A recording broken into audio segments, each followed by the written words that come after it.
वे राम जी के हनुमान जी के रूप में सेवक भी हैं। ये राम जी का और शंकर जी का अद्भुत रिश्ता है कि जब चाहे राम जी कहते हैं कि हमको पूजा करनी है कोई देवता की, शंकर जी बैठ जाओ हम जल चढ़ा लें, तो शंकर जी को देवता उन्होंने बना लिया, और उन्होंने उनको इष्टदेव बना लिया, उन्होंने उनको इष्टदेव बना लिया।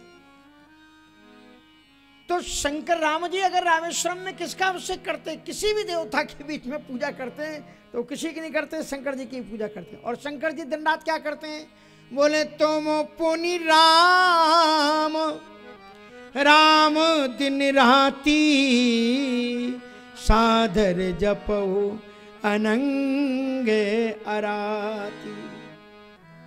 निरंतर राम राम। अगर आप काशी में आओ, देखना हो राम नाम का महत्व, तो काशी में जा सुनामो बल शंकर काशी, देत सबही समगति अविनाशी। रामचरितमानस की रचना करने वाले गोस्वामी तुलसीदास जी महाराज आजीवन कहाँ रहे, काशी में। राम भक्ति का प्रचार करने वाले श्रीमद जगतगुरु रामानंदाचार्य जी महाराज आजीवन कहाँ रहे, काशी। सब बड़े बड़े अनंतानंदाचार्य जी महाराज, सब बड़े बड़े आचार्य, रविदास, कबीरदास, बड़े बड़े संतों का काशी प्राकट्य स्थल है। अभी रविदास जी महाराज की जयंती हो रही थी तो पूरी काशी भरी हुई थी। हम लोग जातिवाद के चक्कर में पड़े हुए हैं, अपने आप को अलग कर रहे हैं, तो करते जाओ, वो अपने आप अलग होते जा रहे हैं। कहा चलो तुम अपने रास्ते, हम अपने रास्ते। जितने जल्दी हो अपने आप को बचा लो, उसी में अच्छा है, कल्याण है। जितनी जल्दी ये भेदभाव की खाइयाँ मिटा दो तो आप रह जाओगे। एक बार हमारे साथ में, हम भी थे साथ में, आदरणीय अशोक सिंगल जी गए दलाई लामा जी के पास, एक समिति बन के गई, उसमें एक हम भी थे। तो उनसे जाकर के माननीय अशोक सिंगल जी ने कहा कि हिंदू और बौद्ध एक ही हैं, हिंदू से ही बौद्ध निकले हैं, भगवान बुद्ध का प्रकट हिंदू धर्म में ही हुआ। अगर बौद्ध धर्म के लोग और हिंदू मिल जाएं तो दुनिया में सबसे बड़ी संख्या हिंदुओं की होगी, इनसे बड़ी कोई संख्या। जैसे हिंदू हैं, जैन हैं, बौद्ध हैं, जैन हैं, और ये अभी अंदर की बात है तो छोड़ो, अभी कितने कितने और होते जा रहे हैं। धीरे धीरे करके जिनके पास में पैसा होता है, बड़ा मंदिर बनाते हैं, वो अपनी जाति भी अलग घोषित करने की कोशिश करते हैं। उसी रास्ते पर स्वामी नारायण पंथ भी चल रहा है, चिंता मत करना, धीरे धीरे उसी रास्ते पर है। बात लोगों को बुरी लग सकती है और मेरे YouTube चैनल से भनक बहुत दूर तक जाएगी, पर मैं स्पष्ट रूप से कहना चाहता हूं कि हिंदुओं को ऐसे मंदिरों से भी सावधान रहना चाहिए जो प्रकारांतर से आपके देवताओं का अपमान करती हो। बीच में किसी अन्य देवता को बैठाने के बाद में उनके अगल बगल में ड्यूढ़ी बाण के रूप में राम और कृष्ण को खड़े कर देते हैं। और जब आप अपने बच्चों को लेकर के उन मंदिरों में जाओगे तो ज़्यादा रोशनी उनके ऊपर होंगे, ज़्यादा आभूषण उनके ऊपर होंगे, ज़्यादा चमकता हुआ मुकुट उनके तरफ पास में होगा, बीच में स्वामी नारायण जी के पास में, और एक तरफ में राधा कृष्ण दुबले पतले खड़े होंगे ड्योढ़ी बाण के रूप में जैसे पहरेदारी दे रहे हो, और दूसरे तरफ में श्री सीताराम जी खड़े होंगे, लक्ष्मण जी भी नहीं। आप देखिएगा स्वामीनारायण मंदिर में लक्ष्मण जी नहीं होते हैं, जबकि हमारे सभी शास्त्रों में रामचरितमानस में कितने बार भी आप पढ़ना, हर एक जगह में बार बार ये बात कही गई है कि लखन जानकी सहत प्रभु मम हिय करहु निकेत। लक्ष्मण जी के बिना राम जी का दर्शन ही ठीक नहीं है। कौशल्या जी ने कह दिया था कि अगर राम लौट करके आते हैं हनुमान जी तो कह देना कि लक्ष्मण राम तुमको हाथ में दे करके लक्ष्मण को मैंने सौंपा था, अगर अयोध्या में आओ तो लक्ष्मण के साथ आना, और अगर लक्ष्मण को साथ ना लाओ तो तुम्हें भी अयोध्या लौटने की जरूरत नहीं है, क्योंकि लखन बिन लौन लागत राय। राम रक्षा स्तोत्र में हम जिन देवता की पूजा करते हैं, राम जी का जब ध्यान करते हैं तो कहां से शुरू होता है आपका ध्यान? मुख्य ध्यान कहां से शुरू होता है? दक्षिणे लक्ष्मणो यस्य वामे च जनकात्मजः पुरतो मारुतरेश तम वंदे रघुनंदनम। हनुमान चालीसा का अंतिम दोहा क्या है? हा? जो ये पढ़े हनुमान चालीसा हो सिद्ध साखी गौरीशा तुलसीदास सदा जेरा की विनाथ पवन तनय संकट हरण मंगल मूर्ति रूप। और फिर राम, हे राम अकेले नहीं, लखन सहित, राम लखन सीता सहित हृदय वसा स्वरूप। तो थोड़ा सा आपको सावधान होने की जरूरत है। इन चीजों को आप बचाओ, नहीं तो आप धीरे धीरे खंड खंड होते हुए चले जाओगे। बौद्ध आपसे चले गए, जैन आपसे चले गए, अभी पता नहीं कितने कितने लोग कौन सी तैयारी कर रहे हैं। और इस प्रकार से आप ऐसे मुट्ठी भर रह जाओगे और उसके बाद में कोई भी आसानी से आपको खत्म कर सकता है अगर संगठित नहीं हुए तो।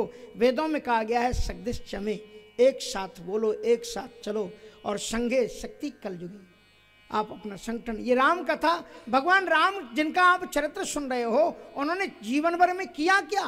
पहले दिन हमारे गुप्ता जी संकेत कर रहे थे, श्री राम जी ने संपूर्ण जीवन में केवल खाई को मिटाया, ऊंच नीच की खाई, जाति पात की खाई, विद्वान और मूर्ख की खाई, सबको राम जोड़ते हुए चले गए। श्री राम जी तो आगे चल करके राक्षसों को भी जोड़ते हैं, विभीषण को भी अपना बना लिया, राक्षस जाति को अपना बनाया, बानर जाति को अपना बनाया, कोल भीलों को अपना बनाया, पक्षियों तक को अपना बनाया, सुग्रीव को, बानरों को अपना बनाया। हम हिंदू में ही भेदभाव देख रहे हैं तो दूसरों को क्या अपना पाएंगे?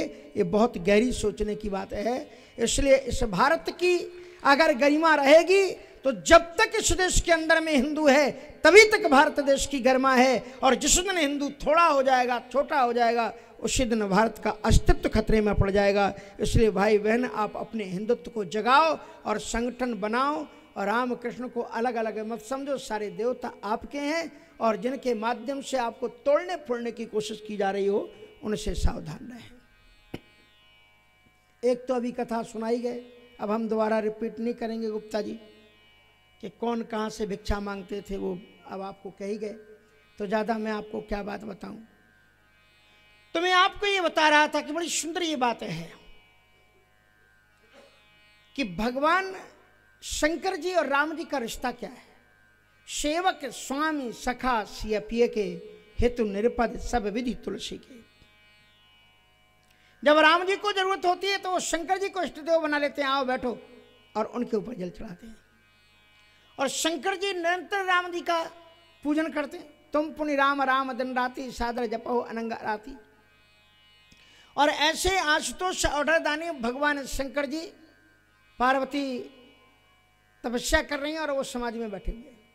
राम जी को लगता है कि मुझे मनाना चाहिए, तो भगवान शंकर जी उनको लेने के लिए गए, और शंकर जी भगवान राम जी का हाथ पकड़ करके मस्ती से कैलाश पर चल रहे हैं। और जब दो मित्र चलते हैं तो थोड़ी कुछ बातचीत तो होती है, बहुत दिनों बाद मिले यार, और कैसे, बड़ा टाइम हो गया, तो बातचीत शुरू हुई। भगवान शंकर जी ने श्री राम जी की ग्लोरी गाते हुए, उनकी महिमा का गान करते हुए कहा कि प्रभु जी, कितना सौभाग्य का क्षण है, आज आप हमारे कैलाश में पधारे, और कैलाश में कितने कितने बड़े बड़े संत हैं, हम आपको क्या वर्णन करें। आज सारे संतों की तपस्या सफल हो गई क्योंकि आप पधारे। मैं आपको बता दूं, शंकर जी राम जी से कहते हैं कि प्रभु जी, मैं आपको बता दूं कि इस कैलाश में ऐसे ऐसे तपस्या हैं जिनकी तुलना दुनिया के तपस्याओं से की नहीं जा सकती। इतने बड़े बड़े तपस्या यहाँ पर हैं। तो राम जी ने कहा, भोलेनाथ क्षमा कीजिएगा, आप केवल तपस्वियों की बात कर रहे हैं, तपस्विनी की बात नहीं कर रहे हैं। बोले तपस्विनी? बोले तपस्विनी, स्त्रियाँ कहाँ तपस्या करती? बोले हमने एक तपस्विनी को देखा है आपके ही कैलाश में, और वो इतनी बड़ी तपस्विनी है, छोटे मोटे तपस्विनी नहीं, कि यदि तराजू के एक पलड़े पर उसकी तपस्या को रखा जाए और दूसरे पलड़े पर जितने भी आपके कैलाश के तपस्वी हैं सबकी तपस्या को रख दिया जाए तो उनकी कोई तुलना हो नहीं सकती। भगवान शंकर जी सामने आके खड़े हुए, हाथ जोड़ा, कहा प्रभु जी, एक नारी और इतनी कठोर तपस्या, आप झूठ तो बोलेंगे नहीं, सत्यव्रती, सत्यवाक्यो दृढ़व्रता। तो महाराज आप कह रहे हैं कि कोई स्त्री इतनी बड़ी तपस्विनी है कि सारे ऋषि मुनियों की तपस्या फैल? बोले हाँ, ये मैं नहीं कह रहा हूं, पार्वती जी की तपस्या को देख करके ब्रह्मवाणी हुई है।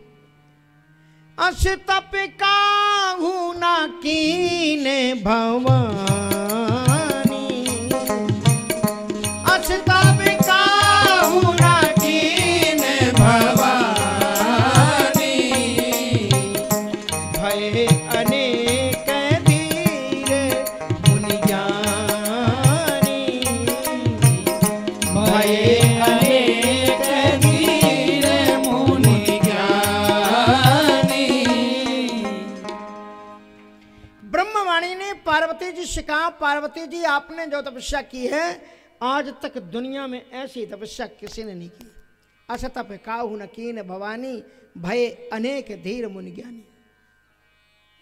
शंकर जी राम जी के सामने खड़े हो गए। महाराज जल्दी बताओ उस देवी का नाम क्या है, हमारा मन हो रहा है उस तपस्विनी का दर्शन करें।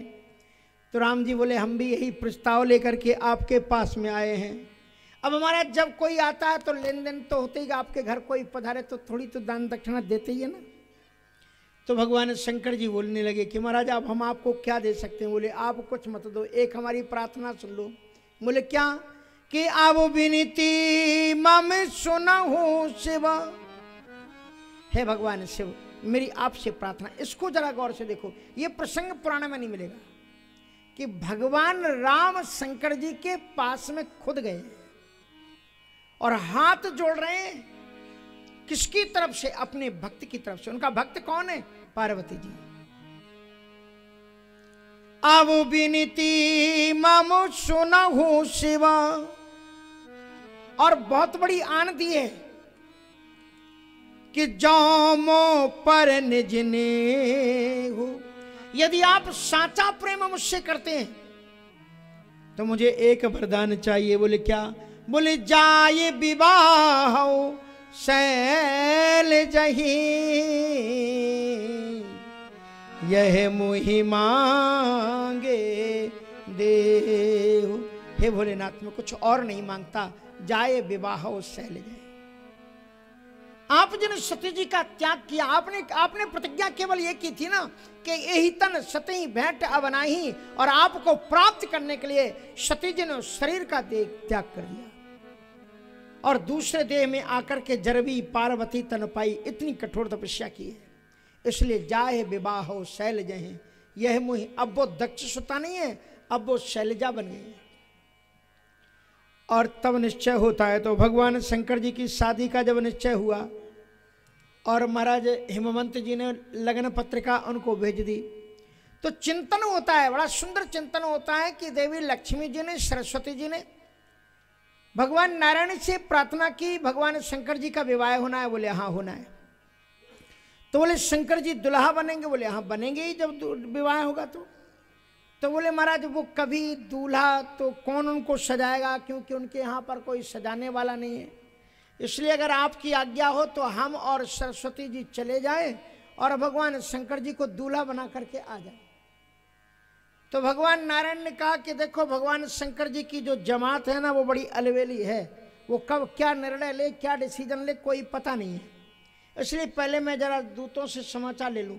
नारद जी को भेजा और नारद जी वहाँ पर गए कि जाओ आप जाकर के पता लगाओ कि वो शंकर जी से कहना कि विदेश से आना चाहते हैं आपको सजाने के लिए।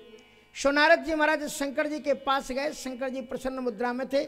आइए महर्षि नारद जी कैसे पधारे? बोले मैं बस ठीक हूँ, आपकी विवाह की तैयारियां चल रही हैं? बोले हाँ। तो बोले हम आपके लिए एक बड़ी खुशखबरी लेके आए हैं। बोले क्या खुशखबरी है?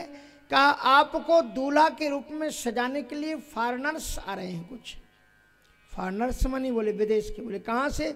बोले विष्णु लोक से श्री भगवती लक्ष्मी जी आएंगी और विधि लोक से सरस्वती जी आपको दूल्हा के रूप में सजाने के लिए आएंगे।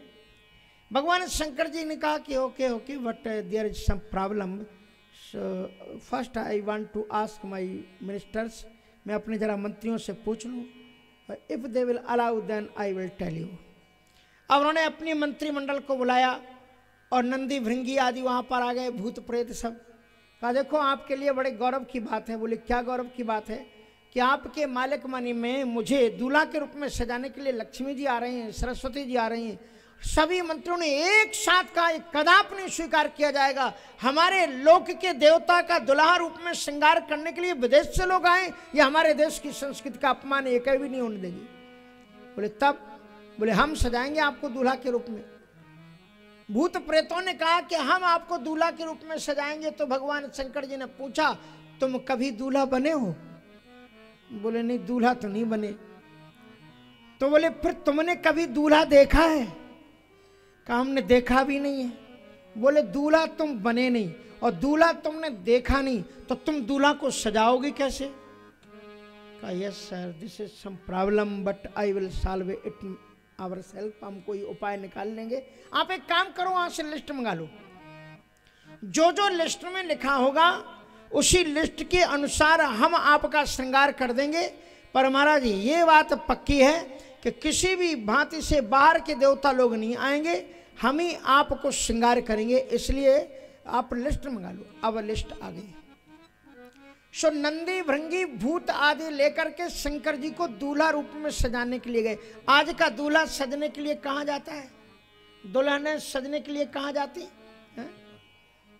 क्या चाट पार्लर क्या होता है? अच्छा अच्छा, हाँ ब्यूटी पार्लर, हाँ वो हम समझिए। तो वो वहाँ पर ब्यूटी पार्लर में जाते हैं। अब वो मालूम कहाँ ले गए? जो श्रृंगार का दूल्हा क्या होता है? सृष्टि का देवता होता है। दूल्हा के बाद में विवाह होगा, विवाह के बाद में संतति सृजन होगी। जो सृजन का देवता दूल्हा है, उसको श्रृंगार करने के लिए मालूम कहाँ लोग गए? बोले प्रलय कोठरी में ले गए, जहाँ भगवान शंकर जी संपूर्ण संसार का विनाश जब करते हैं, श्रृंगार करते हैं, वहाँ जो तैयारी होती है उस भवन में ले गए दूल्हा को सजाने के लिए। और वो जो लिस्ट लाए थे उसको रखा कि वो लिस्ट कहीं उड़ ना जाए। सो एक छोटा सा रेंगता हुआ सर्प उसी के ऊपर रख दिया कि ये लिस्ट ना उड़ जाए। अब कहा कि जरा देखो इसमें क्या लिखा है। तो कहा पहले नंबर पर लिखा हुआ है कि दूल्हा को मुकुट पहना जाए। और बोले मुकुट का है? कहा बोले सोने का।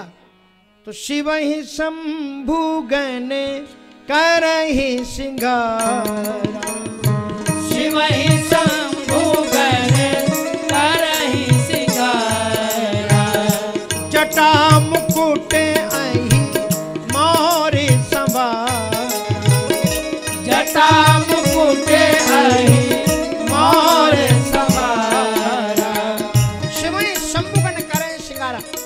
लिखा है कि सोने का मुकुट पहनाया जाए। बोले सोना कैसा होता है? अब किसी ने सोना ही नहीं देखा वहां पर। तो फिर शंकर जी ने जैसे तैसे समझाने की कोशिश की कि जब सूर्य डूबने लगता है तब उसका जैसा रंग होता है। बोले वैसा वैसा तो आपकी जटाएं। अब भगवान शंकर जी की बड़ी बड़ी जटाएं बहुत बड़े सरोवर में रीठौरों डाल करके फिर धोई गई। और फिर 10 भूतों ने पकड़ी बड़ी बड़ी जटाएं। शंकर जी बीच में बैठे हैं और गन्न मन्न घुमाना शुरू किया। ऐसे ऐसे घुमाते खूब ऊपर टोपी सी बन गई। क्या सुंदर चमक रही है, इतनी सुंदर। शिव शंभुगन करे सिंगारा और जटा मुकुट, जटाओं का ही मुकुट बाबा भोलेनाथ के सिर पर धारण करा दिया।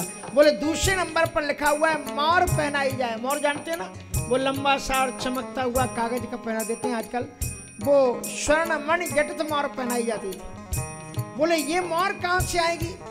का चिंता मत करो, ये जो सर्प रेंग रहा है इसमें मणियों की तरह इसमें धब्बे हैं, बड़े चमक रहे हैं, बड़े अच्छे हैं। सो उन्होंने एक नीलमणि सर्प को पकड़ा और कान के पास की एक जटा को ढीला किया, उसमें उसकी पूंछ डाल करके लपेटा और उसको ऐसे ऐसे लपेटना किया, जटाओं के ऊपर लपेटना शुरू किया। और उसके बाद में ऊपर में आकर के फन के ऊपर में एक मणि वो चमक रही थी, सर्प के ऊपर में मणि और 2 आंखें अलग चमक रही थी, जीभ बीच में लपलपा रही थी। समय शंभुगन करें संगारा और जटा मुकुट अहि मोर समारा। अहि माने सर्प का मोर संभाल करके बना दिया कि खिसक न जाए। बड़ा सुंदर श्रृंगार किया।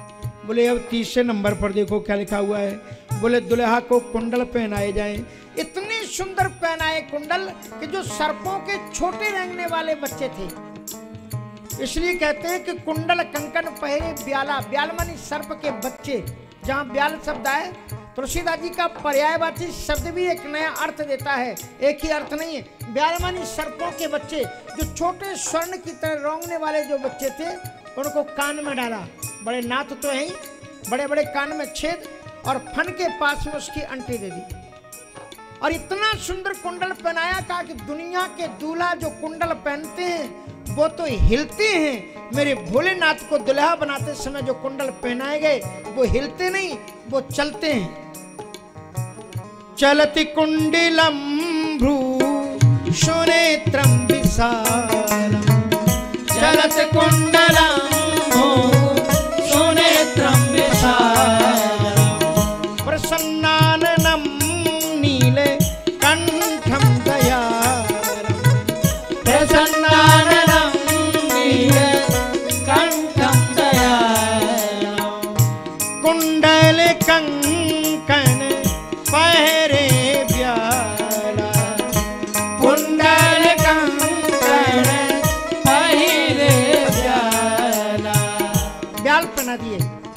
अब लिखा है कि पीतांबर, बोले पहले दूल्हा को ओवटन कराया जाए, आभूषण धारण करा दिए, बाद में ओवटन की याद आई।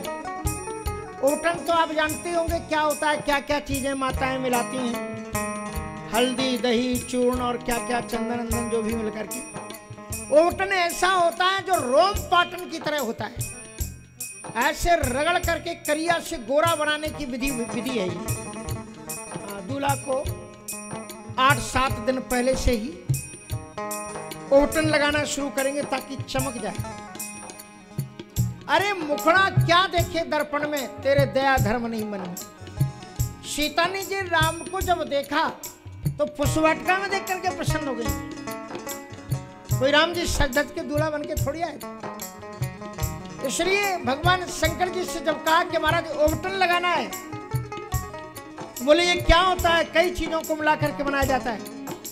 भगवान शंकर जी ने कहा वो हम ओवटन नहीं लगाएंगे, एक काम करो किसी को इसी वक्त काशी भी भेज दो, और काशी में मणिकर्णिका घाट है जहां मुर्दों की लाइन लगती है। हमारे काशी में 2 घाट ऐसे हैं। काशी में कौन कौन गए हैं, कितने लोग गए, जरा हाथ उठाओ। अरे राम राम राम, बताओ आप काशी नहीं गए। काशी 3 लोग से न्यारी काशी। विदेश की आप यात्रा बाद में करना, पहले 3 लोग से न्यारी काशी आओ। हमारे भोले बाबा की नगरी करवट बदल रही है। ऐसे घाट विश्व के इतिहास में कहीं नहीं है। गंगा जी अनेकों तीर्थों में जाती है, चाहे आप हरिद्वार जाना, आपके पास में हरिद्वार है, देखना मैं जो आपको बात बता रहा हूं। प्रयाग में जाना, वहां भी देखना, हर एक जगह पर गंगा जी घाट को छोड़ करके बहती हैं। घाट यहाँ बने हुए हैं और गंगा जी की धारा बहुत दूर आगे जाओगे तब मिलेगी आपको धारा, सट करके बहती है क्या। लेकिन काशी में गंगा जी कभी भी घाटों का त्याग नहीं करती, काशी से सट करके बहती है। कभी भी आप चल जाए, किसी भी घाट को गंगा जी त्यागती नहीं, उस तरफ छोड़ देंगी। रामनगर की जो जगह है उधर की जगह को छोड़ेंगे, लेकिन काशी के पास बाबा भोलेनाथ के पास में ही गंगा जी रहती है। ये प्रत्यक्ष प्रभाव है और वहां से दिशा बदलती हैं, क्योंकि शिव को स्पर्श करती हैं और फिर करवट बदलती हैं, दूसरी तरफ जाती हैं। इसी का नाम है काशी करवट महोत्सव। और ऐसी काशी में 2 घाट ऐसे हैं जिसमें मुर्दे भी लाइन लगाते हैं। एक घाट का नाम है मणिकर्णिका घाट, जहां विष्णु जी ने तपस्या की, प्रलय हुआ, उनके कानों से मणिकर्णिका गिटी, और वो घाट है जहां भगवान शंकर जी ने तपस्या की, राम मंत्र की, वो घाट है। और दूसरा घाट है जहां कालू मैत्र का था, कालू डोम का, और जहां राजा हरिश्चंद्र जाकर के ड्यूटी दिए थे, इसने खरीदा था। 2 घाट हैं, हरिश्चंद्र घाट और मणिकर्णिका घाट। दोनों में मुर्दों की लाइन लगती है। 24 घंटे में आप दिन में रात में कभी भी उस घाट में आप चले जाओ, 2-4 मुर्दे आपको जलते हुए मिलेंगे। काश्याम मरणान मुक्ति। भगवान शंकर जी ने कहा कि तत्काल काशी जाओ, मणिकर्णिका घाट पहुंचो, और तत्काल में जो मुर्दा जला हो उसकी राख को उठा करके ले आओ। भगवान शंकर जी ने दिव्यतम, भगवान शंकर जी कितने गौर है मानो। कैसा रंग है शंकर जी का, आपसे पूछेंगे तो आप नीला बता दोगे, लेकिन शंकर जी का रंग है कर्पूर्ण गौरम गौरांगम शित भस्म सदेहम। ऐसे अद्भुत है हमारे भोलेनाथ जी महाराज। कर्पूर्ण गौरम करुणावतारम संसार सारम। कपूर कैसा होता है, इतने सुंदर है शंकर जी। लेकिन वो कहते हैं शरीर पर कितना भी तुम इत्र तेल फुलेल कितना भी लगा लो, लेकिन एक दिन तो इसे जल करके खाक ही होना है। इसलिए शंकर जी कहते हैं शमशान की खाक लाओ, और मुर्दे के विभूति को लगा करके दुनिया को त्याग और वैरागी की दीक्षा देते हैं।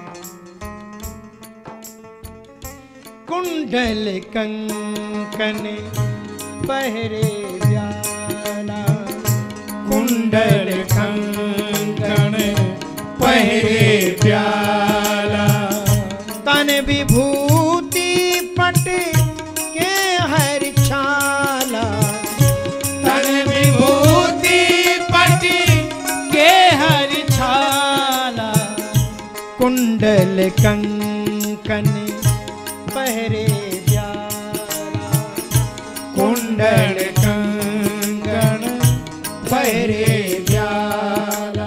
कोरस की आवाज थोड़ी कम रखना। कुंडल कंकन पहरे व्याला और तन विभूति पटके हरी छाला। विभूति उन्होंने रमाई। फिर लिखा हुआ था कि दुल्हा को पीतांबर पहनाया जाए। पहनते हैं ना आप लोग भी, जब भी शादी होती है तो पीतांबर पहनाते। शंकर जी ने कहा कि वो पीतांबर कैसा होता है, कहां से लाओगे? कहा चिंता मत करो, हमारा जो बाघंबर है वो भी तो पीला है। और बाघंबर को लाकर लाया गया। भगवान शंकर जी ने बाघंबर लपेट लिया। बाघंबर आप समझ तो रहे, कभी पहना नहीं होगा आपने, देखे ही हो, वही बहुत बड़ी चीज। हमने बाघंबर तो नहीं, लेकिन मृग चर्म पहनी थी बचपन में 2 साल तक, और वो भी मृग चर्म विशेष रूप से बनाई हुई, बहुत कोमल। तो भी डर रहे कि कहीं खिसक जाए तो। अब वो तो चर्म की बनी हुई, तो उसके ऊपर में लंगोटी की बेल्ट लगा लेते थे, कस लेते थे। तो भगवान शंकर जी ने बाघंबर लपेटा। सो किसी ने कहा कि भोलेनाथ दूल्हा बन के जा रहे हो, ससुराल की बात है, और कहीं आपका बाघंबर खिसक गया और लोगों के बीच में, तो फिर क्या होगा? तो चलो बेल्ट लगा लेते हैं। तो उन्होंने फिर एक सर्प को पकड़ा, एक मणिहारा सर्प इधर से लिया और बगल में उसके ऊपर में इधर कस दिया, सो इधर फन हो गया। बोले वो गांठ तो ठीक हो गई, लेकिन इधर वाली गांठ खिसक गई। तो फिर एक और लिया, एक इधर से लपेटा और एक का फन इधर। क्या सुंदर बेल्ट चमचमा रही है, एक का फन इधर है और एक का फन इधर है। और कंगनों में कुंडल कंकन पहरे व्याला, कंगनों की जगह पर भी व्याल विश्वनाथ जी ने पहन रखे। गले में हार के रूप में भी उन्होंने मणिहारा सर्प डाल लिया। काव्य में लिखा हुआ है दूल्हा को गजरा पहनाया जाए। बोले गजरा कहां से लाओगे? जो हमारी मुंड माला है उसे लाओ। और भगवान ने, शिव ने मुंड माला गले में धारण कर ली। और ये जो मुंड माला उन्होंने धारण की, उसके बाद में लिखा हुआ था कि दूल्हा के मस्तक पर चंदन लगाया जाए। शंकर जी ने कहा कि चंदन इसलिए लगाते हैं ताकि दिव्य दृष्टि की प्राप्ति हो, पर मेरे पास में तो तीसरा नेत्र वैसे ही खुला हुआ है, नयन 3, तो क्या जरूरत है? बोले यज्ञोपवीत कराया जाए। तो यज्ञोपवीत कच्चा सूत काट करके कहां से लाएं? तो उन्होंने वहीं से तत्काल में एक विषधर मणिहारा भुजंग और पकड़ा, एक सर्प को ही ऊपर से नीचे तक लटा लिया, और नयन 3 उपवीत भुजंगा।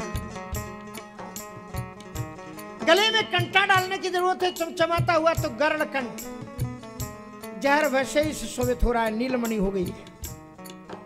और नर सिरमाला अश्ववेश शिवधाम कृपाला, सब कुछ हो गया। कहा अब जल से अवशेषण किया जाए।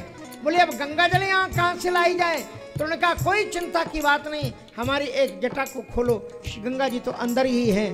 और जो ही एक जटा खोली और त्यों ही गंगा की तरल तरंगों की धारा प्रवाहित होने लगी। अब लिखा हुआ था कि दुल्हा को हाथ में तलवार पकड़ाई जाए। तो भगवान शंकर जी ने कहा तलवार की कोई जरूरत नहीं, मेरा त्रिशूल लाओ। भगवान विश्वनाथ जी ने त्रिशूल लिया। और त्रिशूल का अर्थ क्या होता है? प्रत्येक प्राणी के जीवन में 3 प्रकार के शूल, शूल मानी कष्ट, शूल मानी दुख, शूल मानी आपत्तियां होती हैं। दैहिक, दैविक, भौतिक। भगवान शंकर जी का त्रिशूल एक ऐसा दिव्य अस्त्र है कि उसका दर्शन करने मात्र से जीवन के सारी शूल, सारी बाधाएं नष्ट हो जाती हैं। कर त्रिशूल अरुडमरु विराजा। भगवान शंकर जी ने वो त्रिशूल ले लिया, जिनके त्रिशूल का दर्शन करने मात्र से ही सारी आपत्तियां चली जाती हैं। अब कहते हैं कि भगवान शंकर जी का ये सुंदर तो बहुत सुंदर हो गया। अगर शादी जाती है तो उसमें जितनी अच्छी शादी होती, जितनी अच्छे परिवार की, उतनी मैगी बैंड बाजे की पार्टी भी चलती है। तो बोले महाराज एक बैंड पार्टी भी चाहिए। भगवान शंकर जी ने कहा ये बैंड पार्टी कहाँ से आएगी? फिजूल खर्ची मुझे पसंद नहीं।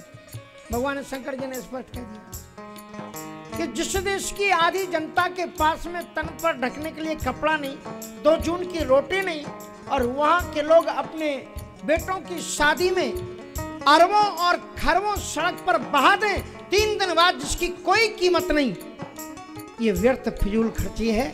इसे बंद करके आप गरीब बेटियों के विवाह में लगा दो तो तुम्हारा भी कल्याण होगा, उनका भी कल्याण होगा। थोड़ा सा अपना खर्च जिस दिन आप बनाओ तो पूरा बना लो कि हमारे बच्चे की शादी में कितना लगना है, हमारी बेटी की शादी में कितना रखना है, और उसके बाद में बैठ करके चिंतन करो कि अब इसमें से अपन कितना बचा सकते हैं दूसरी बेटी की